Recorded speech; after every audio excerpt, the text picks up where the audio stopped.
Well, let's get in here. We'll start it up. Thank you so much for taking a minute out for the program today. I appreciate it. Okay. So let's begin our journey, as you know, by listening to the show. I always begin with the COVID question because it did so many things to change the way that we approach life today. How did you get through that era, and how has it changed the way that you work and do things today? It was um it was a very life-changing few years. We lived in Brooklyn at the time that this happened, and we had a country house in the Catskills, which was about a couple of hours away from the city. And I had a small child who has special needs and is very susceptible to a lot of different infection. And what we did is that we chose to move out and live in the Catskills and get rid of our Brooklyn apartment. At first, I thought that this is going to be only for a couple of months. It ended up being 3 years. And then now we moved a lot closer to the city, but it was a very transformational moment for me because looking back, I couldn't imagine myself outside of New York City. My whole identity was being a New Yorker. My whole identity was being cool and going to cool places and knowing all the cool people.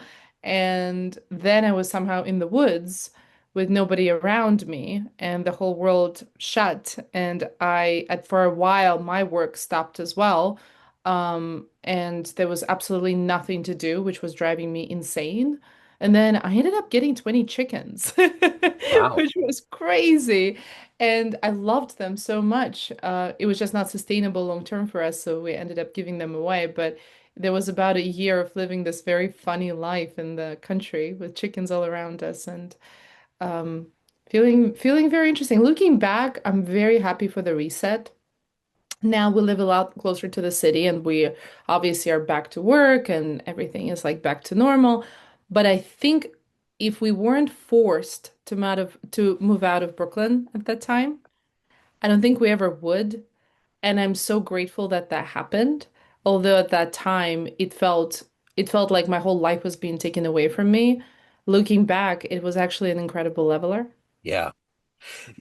My son's on the autism spectrum, and I remember when this happened, someone told me in January that their kids were getting notes that they may have to take technology home because there could be a shutdown.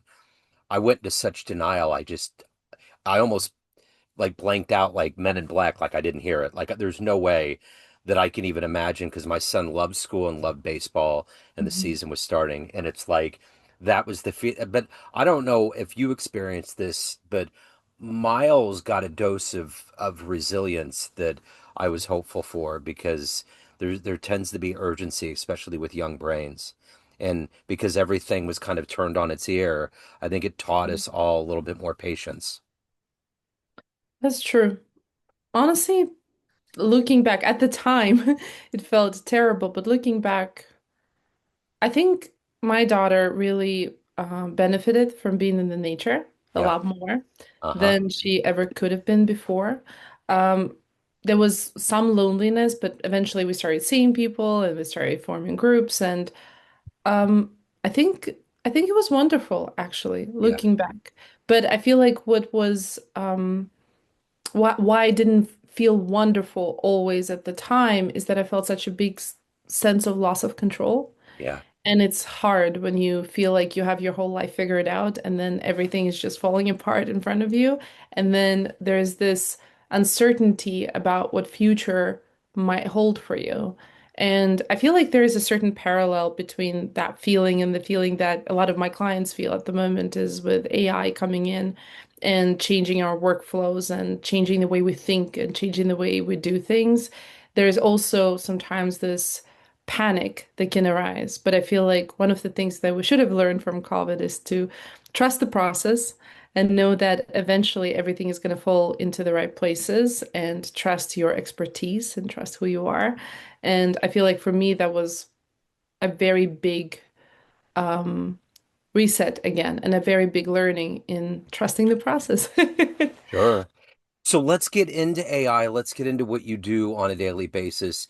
And to do that, kids always get the truth out of us. I'm going to put you in front of a bunch of kids at Career Day.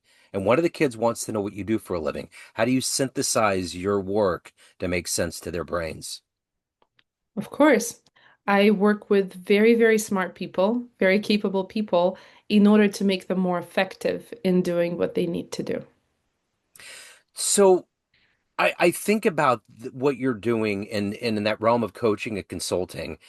Mhm. Is it a matter of we live our lives, we get married, we have kids, we have a career, we do all this, and we just kind of bury all these layers of sediment on top of our existence, and we just need somebody to come in there and help us get focused again, to tap into the reason why we're doing what we're doing. That is a quintessential coaching. That's not Yeah. necessarily what I do as much. I'm a negotiator, and I started coming into this as a negotiation coach, which means that it's a lot of times when really big crisis happens for people in business or people in politics, they don't exactly understand what to do. You know what I Yeah. mean? And a lot of times the crisis can happen. It can come in so many different ways. A bad board meeting, a forced sale, a very big op-ed published about you in a national paper, being caught doing something that you were not supposed to do. Sure. And originally, my work started with being that kind of person. There's usually crisis PR, which is somebody who tries to manage, the media part of this. And I'm not crisis PR. I'm the person who actually works with the person, trying to figure out what they need to do in order to resolve the situation at hand. And then later on, what kind of foundation they need to lay out for similar situations not to happen Okay. again in the future. And sometimes I'm being brought in by a board. Sometimes I'm being brought out by advisors. Sometimes, mostly it's referrals and, direct referrals. Usually, what happens though is that people come to me in a situation of crisis and we manage the crisis at hand.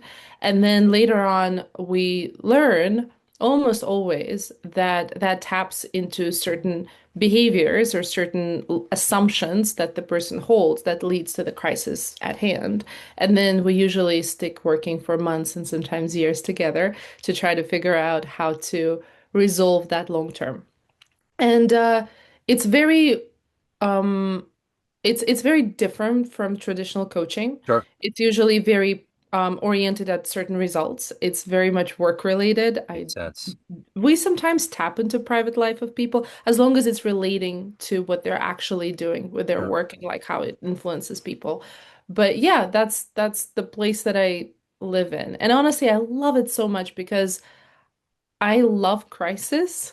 It's a very strange thing to say, but emergency response to me in a lot of ways is like I love tapping into a situation that is very fast paced. I love learning a lot of new things and building foundations on that place. I love being the calmest person in the room where everybody is very stressed, and that somehow gives me the fulfillment that I personally am after myself. So, what did you want to be when you were young? When you were that age at career day, what was your dream job? Well, I I am Russian and I grew up in Russia. Uh-huh. And when I was young, my biggest dream was to represent Russia in the UN. And again, we're talking back at like the early 90s, the very form of that country. And obviously, situation is very different now, and I'm very grateful that that hasn't happened for me career-wise. And I actually met the person at some point in my career who is doing the job that I dreamt to do. Yeah. And we had a dinner together, and I left thinking that everything happens for a reason, and I'm so glad that didn't end up doing this job. But it was a very interesting, like full circle moment for me. But I moved by myself first to London, then to United States when I was 18 years old, and I Okay. didn't graduate from university. I went to law school, but it was very clear to me, like the first year for law school, I went to a very prestigious law school in Russia, and I learned that my dream is very unlikely in the current political state, mostly because the situation is very corrupt, Yeah. and regardless of how hard you work, you will never end up being where you want to be. And then the other thing is that I learned that influencing politics and the political machine is significantly more complicated, and me by myself probably would not be able to do it. But I always dreamt about having influence. And I feel like at this stage in my life, this is exactly where I'm getting because Yep. somehow, again, it's another full circle moment Yep. of a childhood dream coming back to life after about 20 years in a different career. So you have this rare ability in your DNA to be calm in the middle of a storm. When everybody's stressed, you come in as that beacon of hope. take me back to your childhood growing up. What gave you this ability? What gave you this vision of doing this for clients today?